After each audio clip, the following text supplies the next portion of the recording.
Yung House panel mga kababayan, House Justice Panel, isususpenda yung tax records ni Sara Duterte, pati yung mga business documents at hindi lang kay Sara, pati yung sa kanyang asawa na si Attorney Manases Carpio in connection with allegations of unexplained wealth, hindi maipaliwanag na yaman in the impeachment complaints against Sara.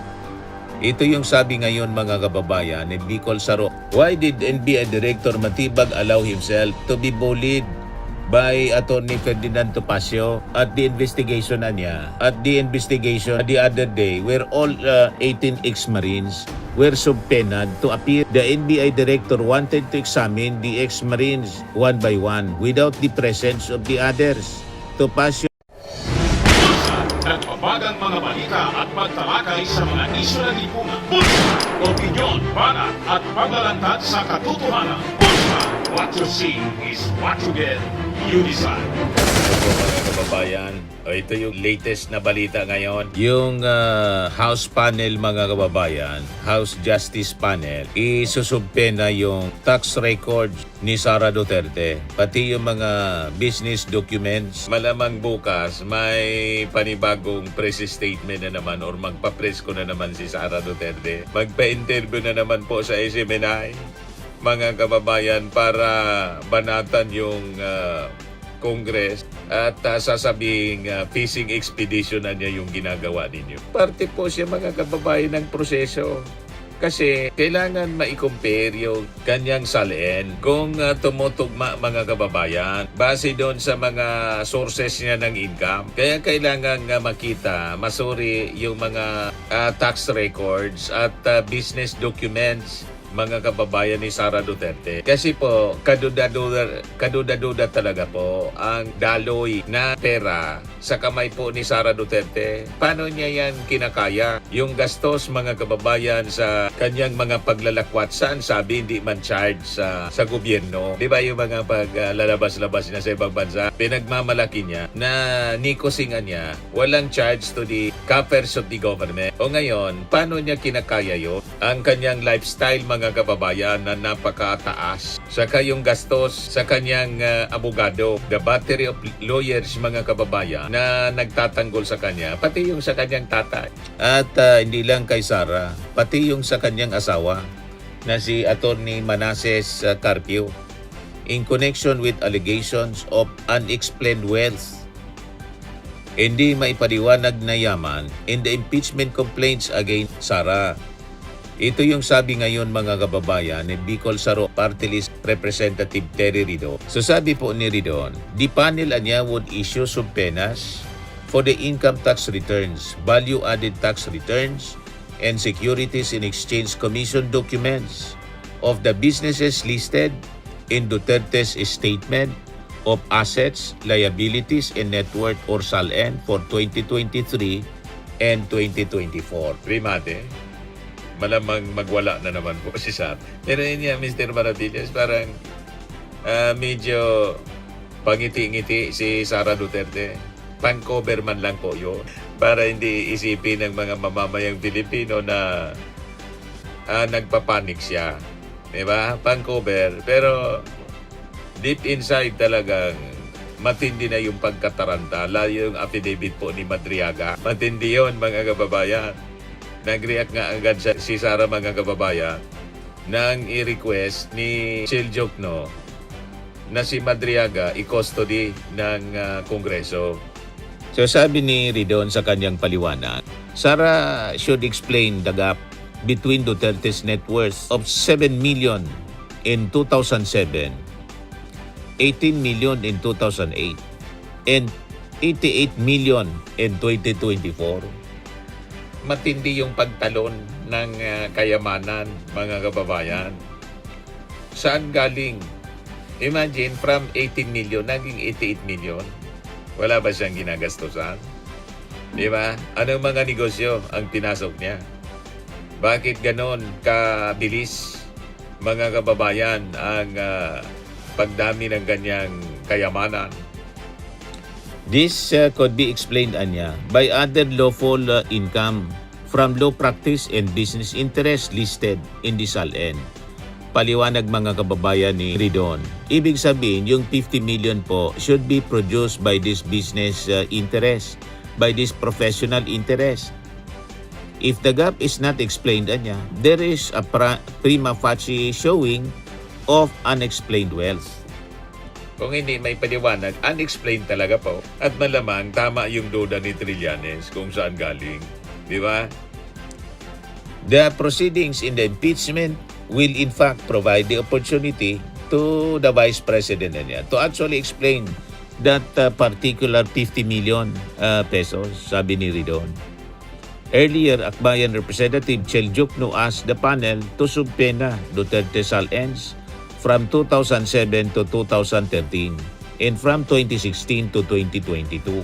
Jokno also asked the committee to seek a certification under oath of whether or not the Anti-Money Laundering Council has records of covered or suspicious transactions of Duterte involving her accounts in her name, as well as accounts in the name in that of her husband Manasseh Carpio o yung kanyang tatay na si Rodrigo Duterte.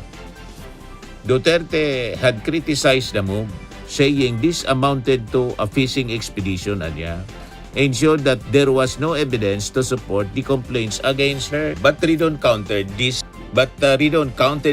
and said the impeachment case will proceed even if these documents are not subpoenaed since the case is essentially complete. He said that the panel would be seeking is additional documentation. Besides, he said, the bank records could only be subpoenaed in impeachment proceedings because this is an exception to the bank secrecy law. Ito yung reaction ni Atty. Wilfredo Garrido. Here's your bloodbath. Why is VP Sara whining that evidence will be gathered and presented at the House during the mini trial of her impeachment case? Isn't this what her lawyers wanted all along? Especially Israelito Torion, who has been congratulating himself for winning her case at the Supreme Court, that she is entitled to a notice in hearing as part of her right to due process of law. That is what is happening. The complainants and their backers in the House seeking subpoenas to fish for evidence wherever they may found to make their case stand. And sa salute, lawyer ka rin, di ba? Paano na yan ngayon? Napasama. Ngayon, sa ibang kwento mga kababayan, kinastigo ni Atty. Garrido si NBI Director Matibag. Ayan o. Why did NBI Director Matibag allow himself to be bullied by Atty. Ferdinand Topacio at the investigation niya? At the investigation the other day where all 18 ex-Marines were subpoenaed to appear. The NBI Director wanted to examine the ex-Marines one by one without the presence of the others. Topacio would have none of it. It was either all of them or nothing. Excluding witnesses from its other testimonies is an investigative and trial technique as old as Solomon, sabi ni Atty. Garrido. This is to prevent the witnesses from corroborating each other or parroting each other lies. Reportedly, Topacio was shouting around, preventing his clients from cooperating. While respondent is entitled to counsel, his counsel is not entitled to flout normal procedures or disrupt the proceedings. Matibag should have detained Topacio for obstruction of justice and kept it in a room where the sun does not shine. What else should Matibag do? Subpoena the ex-Marines one by one so that only one appears at a time. Get some spine. Topacio does not have enough weight to throw around. Pero I think sa susunod, March 17 yata, babalik doon yung mga ex-Marines. Hindi na papayag doon. Pinagbigyan mo na si Topacio ni Atty. Matibag. Pero sa susunod, hindi na. Kalag ka rin na po ninyo, pati si Topacio. Sa mga sobra na itong si Topacio, huwag ninyong hayaan na mangialam sa inyong investigasyon. You have the authority na magsagawa ng investigasyon at walang authority ito si Topacio na i-disrupt ang inyong trabaho. Pusasan ninyo pag umulit pa sa kanyang ginagawa. Di ba? Ayan man lang po mga kababayan. Ako po si Dante Maravillas. Bye-bye po. God Max bless. Firming and Lifting Cream, pinapahid po sa mga pulses in affected area. Mainam po sa paninigas ng mga kasukasuan. Ito naman po, Automax Radiant Serum. Sa mukha naman yung application, anti-aging po siya. You will look 10 years younger than your age. Sa mga cancer patients naman po, baka lang gusto ninyo itong itry. Neng siya red mixed fruit drink. Hindi mo po siya gamot, food supplement siya. Kaya lang, gawa siya mga kababayan sa goji berry. Yung goji berry may anti-cancer properties. O ngayon, yung mga inquiries ninyo, dumiritso na lang kayo sa aming messenger sa Facebook para masagot namin agad. Ayos pa? Ayos na ayos niya, Mr. Maravilla. Sa mga nagana po ng malinis and spacious fitness gym, pumunta lang po kayo sa aming Colossal Fitness Gym. May Grab car rental din po kami. But anyway, ito po pala yung aming bagong product na binibenta online. I am worldwide amazing pure organic barley powdered drink mix from Australia.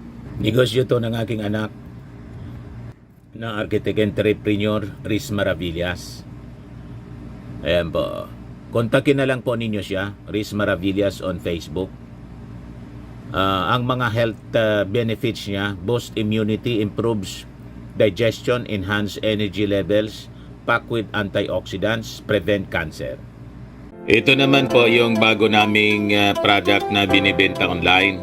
Eye Glow Serum, whitening po siya. Tingnan ninyo yung epekto sa aking anak na architect before and now. Yung mga inquiries po ninyo, dumiretso na lang kayo sa kanyang Facebook account, Riz Maravillas.